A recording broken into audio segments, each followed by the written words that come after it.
좋으신 하나님이 주시는 은총과 또 평화가 사랑하는 교우 여러분들에게 이 오후 시간에도 있기를 빕니다. 누가복음의 저자인 누가는 다른 복음서의 저자들과는 다르게 예수의 신유나 또 치유 사역, 기적과 같은 일들을 균형 있게 전달하고 있습니다.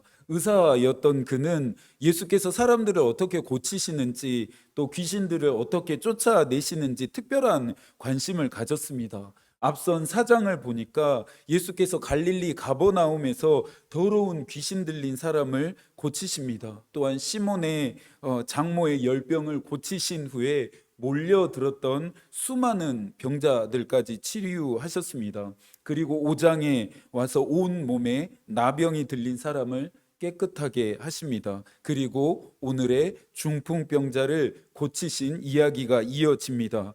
누가복음을 읽어가면서 누가가 예수의 이와 같은 사역에만 관심을 가졌다라고 저희가 생각해서는 안 되겠죠. 그랬다라면 누가복음은 복음서에 기록되거나 포함되지 않았을 것입니다. 누가는 예수의 사역에 이와 같은 신유나 치료나 기적의 사역에 특별한 관심이 있었던 것은 맞지만 누가복음이 최종적으로 말하고 있는 것은 예수 그리스도입니다. 하나님의 아들이신 예수 그리스도의 능력과 권세를 누가는 말하고 싶었습니다. 누가복음을 읽어가면서 우리가 집중해야 할 지점도 바로 여기입니다. 예수 그리스도에게 집중하는 것입니다. 하나님의 아들이신 예수 그리스도의 능력을 천명하는 것으로 오늘의 이야기가 시작됩니다. 17절입니다. 함께 읽어볼까요? 하루는 가르치실 때에 갈릴리의 각 마을과 유대와 예루살렘에서 온 바리새인과 율법 교사들이 앉았는데 병을 고치는 능력이 예수와 함께 하더라. 예수가 가는 곳마다 많은 사람들이 움집했음은 기정사실입니다. 여기에 불청객인 바리새인과 율법 교사들이 꼭 끼어 있었습니다. 그들이 예수를 따라다닌 이유 지난번에 설명드렸습니다. 하나님의 나라 복음과 같은 것들 따위에 그들은 관심이 없었습니다. 어떻게 해서든지 예수 그리스도를 회방하고 어떻게 해서든지 예수 그리스도를 죽일 방도를 찾기 위함이었습니다. 어찌되었건 병을 고치는 능력이 예수와 함께 있었다 누가는 밝히고 있습니다. 목회자들이라면 갖고 싶어하는 은사 중에 하나입니다. 교인들이 질병으로 몸과 마음의 고통 당하는 것을 보는 것만큼 목회자들에게 가슴 아픈 일은 또 없습니다. 은사가 있고 능력이 있어서 교인들의 고통이 단번에 끊어지게 하고 낫게 하고 싶은 마음이 어느 목회자들에게 없을까요? 물론 저에게도 이런 마음이 있습니다. 가끔 하나님 저에게도 이런 은사가 이런 능력이 있으면 좋겠다라고 하는 생각을 해보게 됩니다.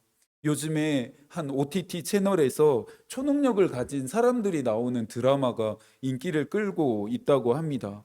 하늘을 나는 능력을 가진 사람이 나옵니다. 뭐 아무리 다쳐도 금방 치료하는 초능력을 가진 사람이 나옵니다. 뭐 엄청난 괴력을 가진 사람, 또 뭐 오감의 능력을 가진 사람들이 등장해서 서사가 얽혀 있는 그런 줄거리로 진행되어지는 드라마입니다. 아마 한 번쯤은 나도 초능력이 있으면 좋겠다 생각해 보신 적 있으시죠? 나의 힘과 능력으로 되지 않는 일들이 너무 많기 때문에 인간으로서 마주하게 되는 한계들이 너무 많기 때문에 어, 아마 사람들이라면 한 번쯤 이런 엉뚱한 생각도 해 보게 되는 것 같습니다. 예수께서 행하셨던 것처럼 예수께서 베푸셨던 것처럼 병든 사람을 치료하고 귀신을 쫓아내는 능력이 좋겠다는 생각을 하면서도 저는 반대로 이런 능력이 저에게 없다는 사실이 얼마나 감사한지 모르겠습니다. 너무나 역설이죠. 그런데 저는 그것이 너무나 감사합니다. 왜냐하면 제 자신을 제가 너무나 잘 알기 때문입니다. 이런 은사가, 이러한 능력이 오히려 저를 얼마나 오만하고 교만하게 만들 것인지 제가 잘 알기 때문입니다. 그래서 질병으로 몸과 마음이 고통받는 교우들을 위해서 하나님께 간절히 기도하면서 부탁합니다. 주님, 저들을 고쳐주십시오. 주님, 저들을 불쌍히 여겨주십시오. 구원해 주십시오라고 주님께 부탁합니다. 성서에 나오는 예수께서 행하신 기적들을 읽어가면서 이와 같은 기적들이 여러분의 삶에도 있게 되어지기를 축복합니다. 중요한 것은 기적이 아닙니다. 이 기적보다 더 중요한 것이 있습니다. 기적의 근원이 되시는 예수 그리스도와의 만남입니다. 누가가 말하는 것도 바로 이것입니다. 예수께서 행하신 기적, 수많은 병자들을 고치고 많은 귀신 들린 사람들에게서 귀신을 내어 쫓으신 이 기적만을 사람들이 주목하고 따라가기를 바랬던 것이 아니라 이 기적의 근원, 이러한 일들이 나타나는 곳에 항상 계셨던 예수 그리스도에게 주목하고 그분을 만나기를 누가는 간절히 바랬던 것입니다. 그분이 있었기에 그분으로 말미암아 이러한 일들이 일어날 수 있었다라는 것을 누가는 밝히고 싶었습니다. 성서의 모든 이야기의 중심은 예수 그리스도입니다. 그러니 우리의 인생의 중심도 오직 예수 그리스도이어야 합니다. 여러분의 마음 안에 예수 그리스도가 살아 있습니까? 여러분의 모든 것을 예수 그리스도가 주장하고 있습니까? 그렇지 않다면 메마르고 황폐한 우리의 가슴을 쥐어뜯고 내려치며 기도할 수 있어야 합니다. 야곱처럼 주님이 나를 만나 주실 때까지 씨름할 수 있어야 합니다. 여전히 죽지 않는 우리의 정욕과 자아를 십자가에 못 박아 죽게 할 수 있어야 합니다. 내가 죽어야만, 우리가 죽어야만 내 안에서, 우리의 삶 가운데서 예수 그리스도께서 사실 수 있다라고 하는 바울의 말을 우리는 잊지 않고 기억해야 합니다. 예수께서 가르치시는 현장에 사람들이 찾아옵니다. 18절입니다. 한 중풍병자를 사람들이 침상에 메고 와서 예수 앞에 들여놓고자 하였으나, 병행 본문인 마가복음 2장을 보니 4명이서 중풍병자가 누워있는 침상을 들고 왔다라고 좀 더 구체적으로 기록하고 있습니다. 중풍병자의 의지였는지 모르겠습니다. 아니면 그가 누운 침상을 들고 온 사람들의 생각이었는지 모르겠습니다. 어찌됐건 그들은 지금 예수 앞으로 나아가고 있습니다. 하지만 그들이 생각하지 못했던 문제를 만나게 됩니다. 너무 많은 사람들이 예수를 둘러싸고 있어서 도무지 예수께로 나아갈 길이 없었다라는 것입니다. 예수께서 어떻게 병자들을 치료하셨는지 소문으로 너무나 잘 들었기에, 그 소문을 믿었기에 작은 기적이라도 일어나려면 예수께 가장 가까이 나아가야 한다라는 것을 그들이 잘 알고 있었습니다. 인생의 벼랑 끝에 몰려본 사람들은 절실하고 절박합니다. 신라 같은 희망에 모든 것을 얼마든지 내걸 준비가 되어 있습니다.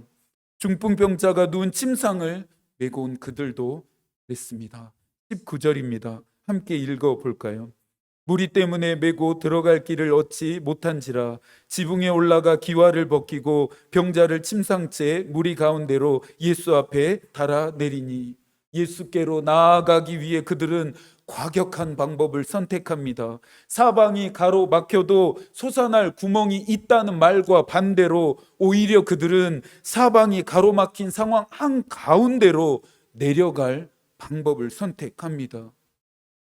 이 장면을 현대의 집 구조와 연결해서 생각하면 오류가 날 수밖에 없습니다. 당시 팔레스틴 가옥 구조에 대한 이해가 필요합니다. 당시에 철근과 콘크리트가 있을 리가 만무하겠죠. 이스라엘의 옛날 가옥의 지붕은 종려나무 가지와 잎을 덮어서 만들었다고 합니다. 종려나무의 가지들을 자르고 또 지붕에 지지대를 만들어서 잎으로 덮어서 강한 햇볕과 비와 바람을 막았다고 합니다. 그런 후에 맨 위에다가 석회를 발랐습니다. 오늘날 시멘트를 바르는 것과 비슷한 작업으로 천정 공사가 마무리가 되었습니다.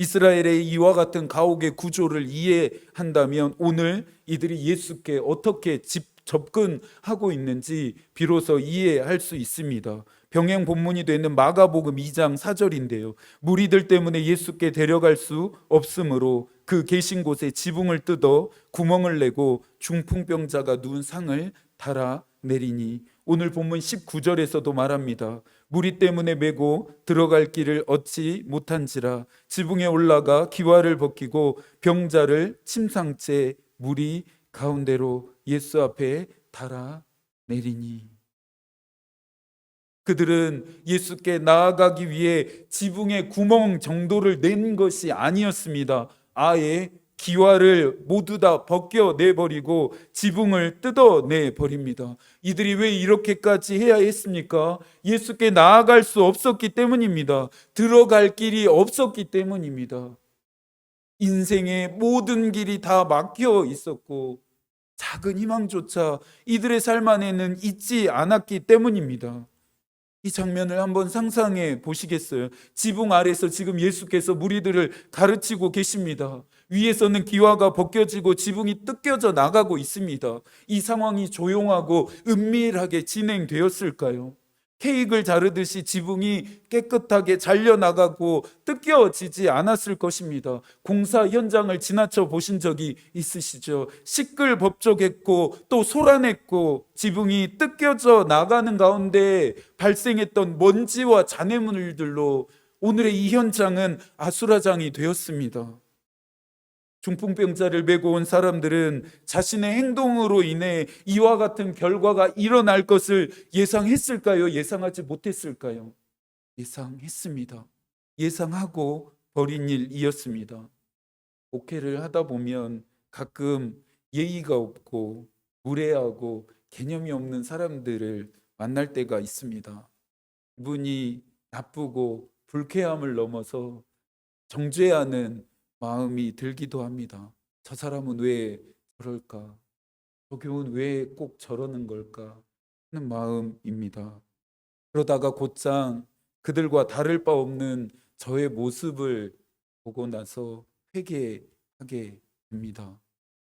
중풍병자를 메고 온 그들이 한 행동은 그냥 기분이 나쁘고 예의가 없고 무례한 정도가 아니었습니다. 사건이라 할 수 있을 만큼 큰 일이었습니다. 누군가는 그들에게 말했을 것입니다. 기다려야 하지 않았겠냐. 누군가는 그들에게 말했겠죠. 오늘이 아니면 다음에 다시 예수를 찾아왔으면 될 일 아니었냐 하고 말했을 수도 있을 것입니다. 절실하고 절박한 사람들에게 내일은 없습니다. 기다림은 없습니다. 오늘 그들은 지붕을 뜯어내지 않으면 안 됐습니다. 우리에게 중요한 것은 사람들의 생각이 아닙니다. 상황도 아닙니다. 사람과 상황을 먼저 생각하면, 먼저 고려한다면 우리의 믿음은 한없이 옅어질 수밖에 없습니다. 오늘의 본문 20절입니다. 예수께서 그들의 믿음을 보시고 이르시되 이 사람아 내 죄사함을 받느니라. 그들의 믿음을 보셨다 말합니다. 누구의 믿음입니까? 예수께서는 아수라장이 되어버린 현장에서 그들의 믿음을 보셨습니다. 누구의 믿음입니까? 중풍병자를 메고 왔던 그들의 믿음입니다. 지붕을 지금 뜯어내고 있었던 그들의 믿음입니다. 중풍병자를 메고 왔던 그들은 자신들을 가로막는 사람들과 상황 때문에 물러서지 않았습니다. 포기하지 않았습니다. 왜요? 왜 그랬습니까? 간절했으니까요. 절박했으니까요. 절실했으니까요. 예수를 만나야만, 예수 앞으로 가야만 고침을 받을 수 있다라는 것을 믿었기 때문입니다. 예수 그리스도 앞까지 나아가야 치료받을 수 있다라는 것을 그들이 믿었기 때문입니다. 사람들이 볼 때에 그들의 행동은 진상이었지만 예수의 눈에 그들의 행동은 간절한 기도였습니다. 중풍병자가 고침을 받게 된 것은 중풍병자가 누운 침상을 메고 왔던 그들의 믿음의 기도 때문이었습니다. 예배를 드리며 기도하며 찬양하는 우리의 모습이 가끔은 너무나 세련되기만 했다라고 하는 생각을 하게 됩니다. 체면을 따지고 신분이나 지위를 따지고 직분을 생각하고 신앙의 연륜을 따집니다. 그러는 사이에 우리의 마음과 태도는 자꾸만 경직되고 굳어져만 갑니다. 모두 다 주님을 만나는데 거추장스러운 것들입니다. 모두 다 필요 없는 것들이에요. 우리를 만나시는 주님은 그런 것들을 따지지 않으십니다. 하나님의 나라는 침노하는 자의 것이라 말씀하십니다. 하나님의 나라를 빼앗으라 도전하시고 우리에게 권면하십니다. 저와 여러분이 회복해야 할 것은 중풍병자가 누워있는 이 침상을 메고 왔던 사람들의 믿음의 태도입니다. 기와를 벗기고 지붕을 뜯어내는 일이 누군가에게는 피해를 줄 수 있고 진상처럼 보이는 일이지만 주님께는 절실하고 절박한 기도가 된다라고 하는 사실을 우리가 기억해야 합니다.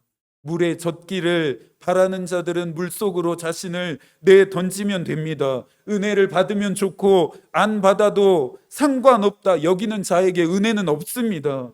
주님과의 만남 없이도 적당히 신앙생활을 할 수 있다 여기는 그러한 사람들의 삶에는 어떠한 능력도 나타나지 않습니다. 중풍병자를 마주한 예수께서 먼저 죄 사함의 은총을 선언하십니다. 여기에는 두 가지의 의미가 숨겨져 있는데요. 먼저는 죄에 대한 인식의 전환입니다. 고대 근동에서 질병은 신의 심판이라 여겼습니다. 유대인들도 질병은 죄로 인한 하나님의 심판이라 생각했습니다. 중풍병자에게도 그런 마음이 있지 않았을까요? 육신의 중풍병도 고통이었지만 어쩌면 자신의 죄와 허물로 인해 중풍병이 걸렸을지도 모른다는 자책과 정죄가 더 큰 고통이었고 이 고통이 그의 영혼을 짓누르고 그의 영혼까지 죽이고 파괴하고 있었습니다. 이것을 예수께서 아셨습니다. 이것을 아셨던 예수께서 먼저 죄사함의 은총을 그에게 선언하십니다. 그의 영혼을 고통에서 해방시켜 주십니다. 이 장면을 묵상하면서 예수는 우리에게 가장 필요한 것이 무엇인지 아신다라고 하는 신이 들었습니다. 우리의 근원적인 문제를 해결해 주실 수 있는 분이시라고 하는 신뢰와 닿게 되었습니다. 예수께서는 죄사함의 은총을 주시기 위해서 오셨습니다.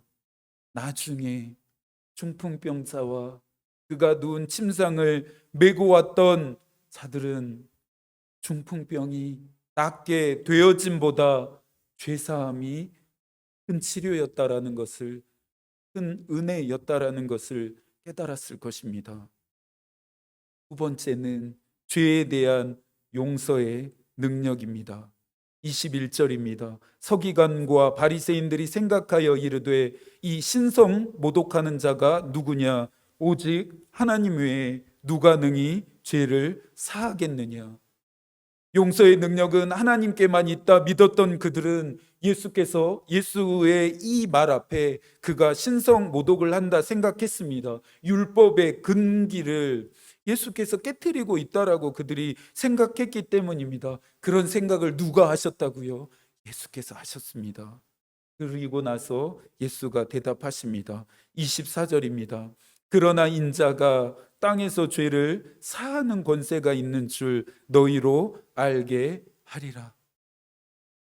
바리새인과 율법 교사들은 예수가 하나님의 아들이신 것을 몰랐습니다. 아니, 알았습니다. 인간의 모습으로 온 예수를 인정하고 싶지 않았을 뿐입니다. 인자는 예수께서 복음서마다 자신을 나타낼 때 사용하셨던 표현입니다. 예수께서는 하나님 되시는 자신에게도 죄 사함의 능력이 있음을 만천하에 드러내십니다. 왜요? 죄사함의 은총을 베풀기 위해서 이 세상에, 이 땅에 그분이 오셨기 때문입니다. 이것은 자신이 하나님이심을 공표하심도 되었습니다. 우리에게 가장 중요한 것, 이스라엘 백성들에게 가장 중요한 것, 온 인류에게 가장 중요한 것은 죄의 문제를 해결하는 것입니다. 중풍병으로 침상에 누워있는 그의 모습에서 전적으로 부패하고 전적으로 타락해 완전히 망가져 있는 우리의 모습을 보게 됩니다. 그의 모습이 곧 우리의 모습입니다. 마태복음 9장 12절에서 예수께서 말씀하십니다. 건강한 자에게는 의사가 필요가 없고 병든 자에게 의사가 필요하다. 죄로 인해 병들고 망가졌기 때문에 우리에게는 치료가 필요합니다. 이 문제는 세상적인 방법으로 결코 극복될 수 없습니다. 인간의 의지와 노력으로 절대 해결되지 않습니다. 오직 죄 용서함의 권세를 가지신 예수 그리스도를 통해서만 해결될 수 있고 해방될 수 있습니다. 믿으십니까? 중풍병자와 같이 여러분 역시 병들었음을 인정하시겠습니까? 그분의 은혜가 필요하십니까? 저는 인정합니다. 저에게도 필요합니다. 이후 중풍병자는 자신을 올가매고 있었던 이 중풍병으로부터 해방되게 됩니다. 예수를 만나러 올 때에는 침상에 누워 누군가의 도움을 받아야 했지만 돌아갈 때 예수를 만난 이후에는요, 스스로 걸어 돌아가게 됩니다. 25절입니다. 그 사람이 그들 앞에서 곧 일어나 그 누웠던 것을 가지고 하나님께 영광을 돌리며, 또 26절입니다. 모든 사람이 놀라 하나님께 영광을 돌리며 심히 두려워하여. 예수의 치유 사역의 결론은 언제나 하나님의 영광이었습니다. 하나님이셨던 예수는 어떠한 영광도 자신의 것으로 취하지 않고 모두 하늘의 아버지께 돌렸습니다. 자신의 모든 사역의 최종적인 목적은 하나님이 영광을 받으시게 하는 것이기 때문입니다. 루터는 하나님은 그리스도를 통하지 않고는 알려지기를 원하지 않으신다 말합니다. 이 일을 통해 그곳에 있었던 모든 사람들은 하나님이 행하시는 놀라운 일들을 보게 됩니다. 바울은 로마서 3장에서 모든 사람이 죄를 범하였기 때문에 하나님의 영광에 이르지 못하게 되었다라고 말합니다. 죄사함의 은총을 받았다라면요, 그 다음은 하나님의 영광을 따라 살아야 합니다. 우리의 삶 안에 하나님의 영광이 나타나지 않는다라고 한다면, 내 삶 안에 놀라운 사역들이 일어나지 않는다라고 한다면 우리가 무엇을 점검해 봐야겠습니까? 우리가 무엇을 돌아봐야 할까요? 22절의 말씀처럼 예수께서 오늘 우리 모두에게 물으십니다. 너희 마음에 무슨 생각을 하느냐? 여러분 어떤 생각을 하셨습니까? 어떤 생각을 하고 계십니까? 단순히 생각만으로 끝나지 않고 헌신과 결단으로 이어질 수 있기를 축복합니다. 머리로만 듣는 것이 아니라, 귀로만 듣는 것이 아니라, 오늘 하나님이 여러분을 향해 말씀하시는 이 말씀하심이 여러분의 가슴을 때리고 여러분의 삶을 울릴 수 있기를 축복합니다. 이 한 주도 하나님이 여러분과 함께 하시기를 기도하겠습니다. 하나님의 마음이 기도가 되고 하나님의 뜻이 길이 되기를 소망합니다. 아멘.